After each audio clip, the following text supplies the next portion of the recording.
When Derek first asked me to be best man, he actually told me that I wouldn't have to make a speech. But here I am, so I guess we know who the real boss is in this relationship. Zoe, you're smart, funny, and beautiful. You deserve nothing but the best husband that there is. Derek, luckily you nailed her down before she found that guy. So congratulations, both of you. So, marriage is like a deck of cards. At first, all you need is 2 hearts and a diamond. At the end, you wish you had a club and a spade. As Sean's best friend, I've witnessed and dragged into some pretty crazy and bad decisions. I wrote a couple down. Just a few. The time you first met my mother. That's it. The time you confused that guy's car for a urinal. The one in Red Bank. We're there. The time you convinced that homeless guy to steal you a hot dog from the vendor while we were stopped at a light in AC. The time you missed our train coming home from Penn Station and took a taxi the whole way home. The time you left your phone in that same taxi when they dropped you off. I could go on. Tara, you are so lucky to have married a man like Sean.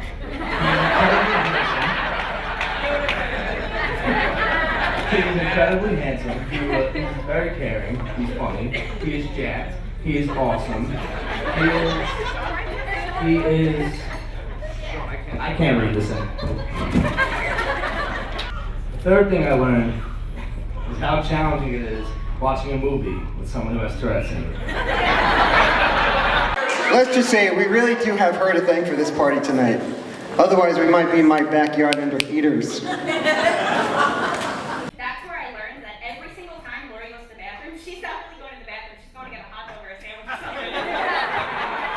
So Chris, just make sure whenever you bring her, just give her some money because you know she's eating. I'm always hungry. I went on Tinder, I tried, I swiped right until I got calluses on my fingers, I couldn't do it anymore. I tried Match.com, find a date, a bunch of girls trying to just get a green card, didn't really work there.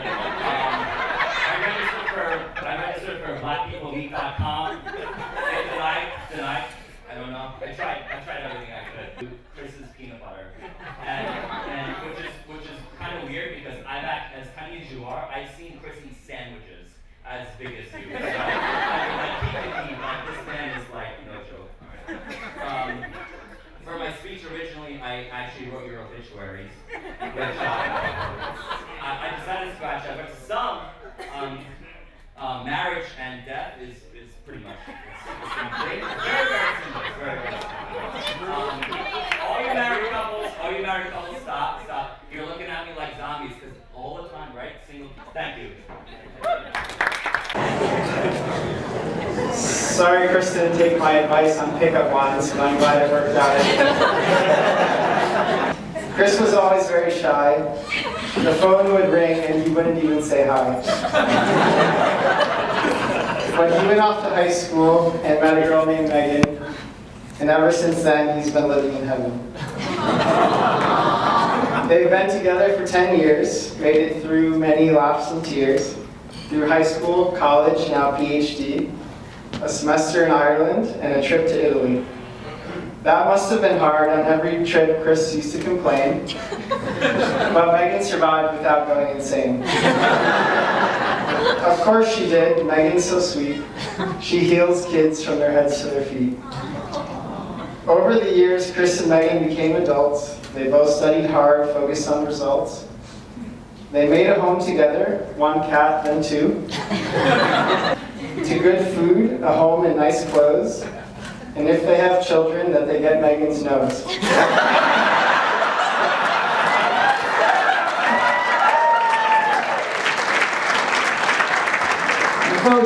Our teacher asks us to shake the hand of the person to the right, introduce ourselves and tell ourselves something about each other, and then shake the person on the left-hand side and and say something to them and introduce ourselves. All right, so on my right-hand side, I had somebody, I have no idea who they were. And then on my left-hand side, Harris was sitting there. I introduced myself, and I said, I don't know, I like basketball. And he says to me, I like Wu-Tang. Now, in the start of 7th grade, I don't know what love is, but that was love for me, okay? Because music was my second love, and Wu-Tang was my favorite group at the time, and to hear this guy, look at him. He doesn't look like, he's not the guy that really looks in 96 like he should be liking Wu-Tang, so. I can still see him pulling up to school in that Supra that you could hear coming from a mile away. With the smell of Curve cologne he used to douse himself with, pouring out the windows. So when he asked me to be his best man, it was about 5 minutes of glowing pride, followed by months of panic and misery. Corinne, I expect you had a similar experience when Jesse asked you to be his wife. I could say a whole bunch of stuff about my dad, all the trips we've taken and everything, but I thought a little more about nowadays. And first time I saw him pushing the stroller with Lucci, I was like, man, I'm so happy. I was a little concerned, with his old age. That's his cane. Now he's got his cane and he doesn't have to fall anymore. And I started thinking more like, Lucci's still in diapers. And I'm like, Jackie's got to hurry up and get her potty trained or else she's going to be buying diapers for 2 people here. He comes to a good nursing home. Before I got here, before I was born, Hannah had 3 short years of bliss, and at that period she was an only child. But then I arrived, and now when I arrived, she had a real live doll. So now, maybe around 30 years have passed, 30-ish years have passed since then. And I'm one of the groomsmen at her wedding. And once again, she got to dress me up. And the last ability I will mention is the ability to change your age. I might have to explain that last superpower. As I mentioned, I was born 3 years after Hannah.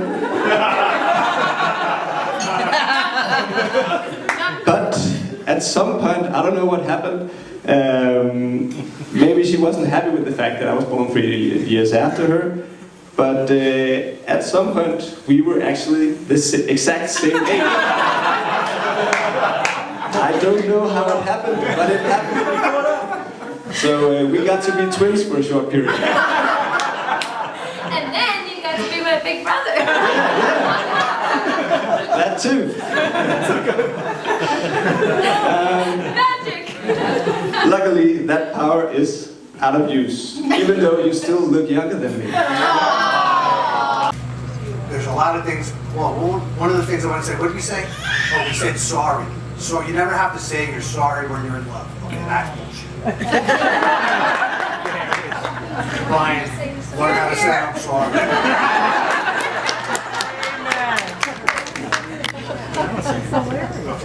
I'm gonna let you touch it that way you feel, right? Follow my hand, feel the dress.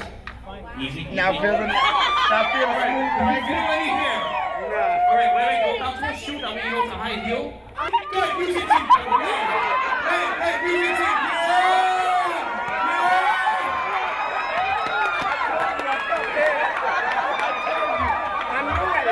So it's really good to see a guy like Joe, who, despite his political views, I really...